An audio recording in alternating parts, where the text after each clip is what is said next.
But do you really want to be the biggest, most famous corpse in the cemetery? I've got to do a quick intro in case anyone's not aware of YouTuber Nikocado Avocado, and then I will speak to Nick directly. He started out back in the day as a fruitarian eater. From my perspective as a nutritionist, he ate far too few calories as witnessed by his stature. And based off of this, I feel that it's very unlikely that he fulfilled all of his nutritional requirements. Eating so little for so long would have ramped up his ghrelin to the point where he would have become insatiable. He'd have been driven to eat the hyper-palatable foods that he formerly enjoyed. Having decided that a vegan diet is unworkable and made him unhealthy, he did the most bizarre turnaround that I've ever seen. He started a mukbang channel, abusing his body with ridiculous amounts of very unhealthy foods, including animal flesh and animal byproducts. 5 years on, and he is now morbidly obese at 370 pounds, is showing no signs of leveling off his weight, let alone regressing it. And I dare say is suffering in a multitude of ways, both mentally and physically because of it. He certainly has sleep apnea, meaning that he cannot get a restful night's sleep. We now know that lack of sleep is actually carcinogenic. According to nutritionfacts.org, around 75% of Westerners die because of their diet. Short of having a fatal accident, I cannot imagine how Nick will not become another one of these statistics. He is on a fast track to a short life for likely having to cope with the last few years being disabled and miserable. Nick, I don't like to see anyone suffer, so I'm offering you my services as a former nutritionist and personal trainer.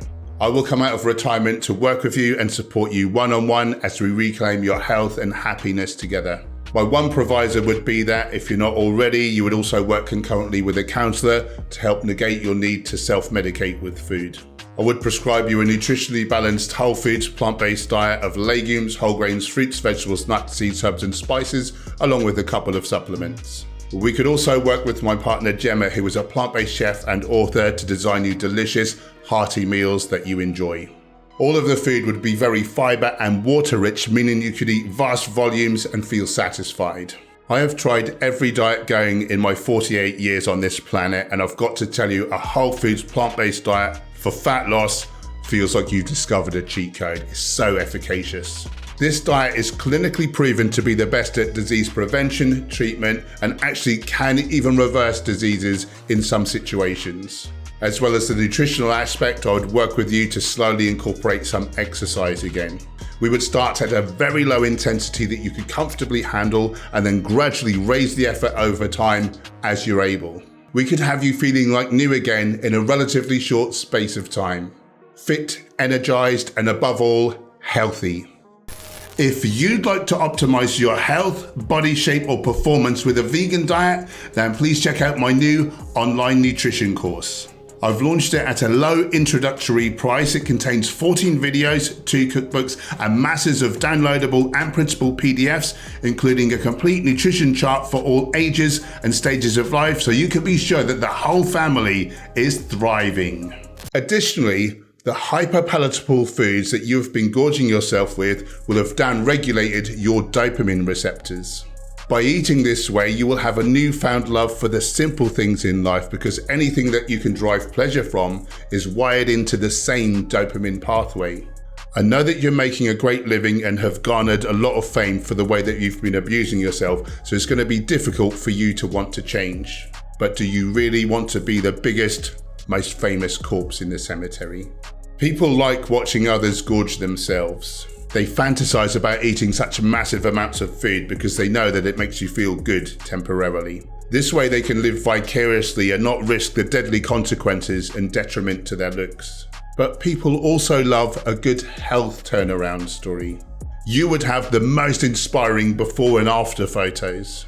By documenting your progress, it would help keep you accountable, greatly raising your odds of success. Your legacy could be that by your example, you save thousands of animal and human lives and help protect the planet for future generations. Tell me one thing more noble than that.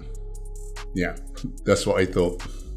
Now, as with any addiction, of course, I'm fully aware that most people have to hit rock bottom. The pain of staying the same has to become greater than the pain of changing before they're inspired to do anything about it. I implore you to give it a try now, but if you can't yet muster the willpower, then please bear my offer in mind for the future. There may well come a teachable moment, like your first heart attack, should you survive it. This is an open-ended offer that I hope you accept before it's too late.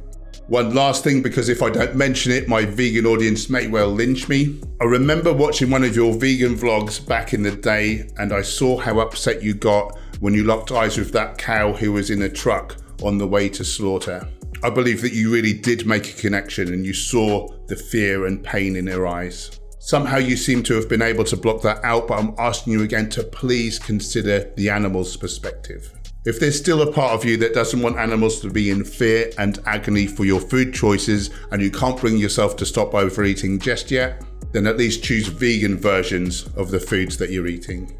You will find many of them just as tasty, so if you can't be a healthy vegan for yourself, then please be a junk food vegan for them.